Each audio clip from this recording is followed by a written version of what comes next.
అదిగో ఇప్పుడు మన ముందుకు కదిలి వస్తోంది స్వచ్ఛాంధ్ర కార్పొరేషన్ శకటం. 2047 నాటికి ప్రతి పౌరుడికి శుభ్రమైన పరిసరాలు, పచ్చదనం, ఆరోగ్యవంతమైన జీవనం, ఆర్థిక సంపద మరియు ఆనందమయ భవిష్యత్తు అందించాలనే సత్సంకల్పంతో స్వచ్ఛ, సుస్థిర, ప్రకృతిహిత రాష్ట్రంగా ఆంధ్రప్రదేశ్ను తీర్చిదిద్దాలనే దృఢ సంకల్పంతో కూటమి ప్రభుత్వం ముందుకు సాగుతోంది.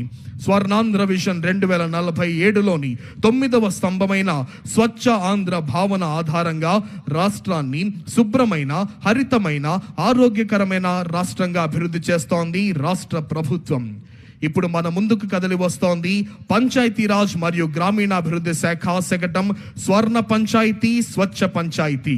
స్వర్ణాంధ్ర విజన్ 2047 లక్ష్య సాధనలో భాగంగా రాష్ట్రాన్ని స్వచ్ఛ ఆంధ్రప్రదేశ్గా మార్చాలనే దృఢ సంకల్పంతో గ్రామీణాభివృద్ధి, పంచాయతీరాజ్ శాఖల విస్తృత స్థాయిలో చర్యలు చేపడుతున్నాయి. గౌరవ ముఖ్యమంత్రి శ్రీ నారా చంద్రబాబు నాయుడు గారి నాయకత్వంలో, గౌరవ ఉప ముఖ్యమంత్రి శ్రీ కొణిదెల పవన్ కళ్యాణ్ గారి మార్గదర్శకత్వంలో ప్రతి గ్రామాన్ని పరిశుభ్రమైన, సుస్థిరమైన స్వర్ణ పంచాయతీగా తీర్చిదిద్దడం ఈ కార్యక్రమాల యొక్క ప్రధాన లక్ష్యం. గ్రామీణ ప్రాంతాలలో పరిశుభ్రత, పర్యావరణ పరిరక్షణ, నీటి నిల్వ, సేంద్రియ వ్యవసాయ అభివృద్ధి దిశగా మహాత్మా గాంధీ జాతీయ గ్రామీణ ఉపాధి హామీ పథకం క్రింద అనేక వినూత్న కార్యక్రమాలు ప్రారంభించబడ్డాయి పంచాయతీరాజ్ మరియు గ్రామీణ అభివృద్ధి శాఖ ద్వారా. అదిగో ఇప్పుడు మన ముందుకు కదిలి వస్తోంది Andhra Pradesh RTGS శకటం.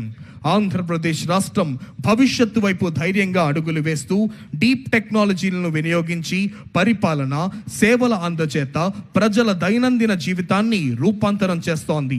Artificial intelligence, block chain, internet of things, drones, robotics, automation, అధునాతన డేటా విశ్లేషణ వంటి సాంకేతికతలు ఇకపై ప్రయోగ స్థాయిలో లేవు. ఇవి ఇప్పటికే ప్రభుత్వం ఎలా ప్రణాళికలు రూపొందిస్తుంది, ఎలా స్పందిస్తుంది, ప్రజలకు సేవలు ఎలా అందిస్తోంది అనే విధానాన్ని పూర్తిగా రూపాంతరం చేస్తున్నాయి.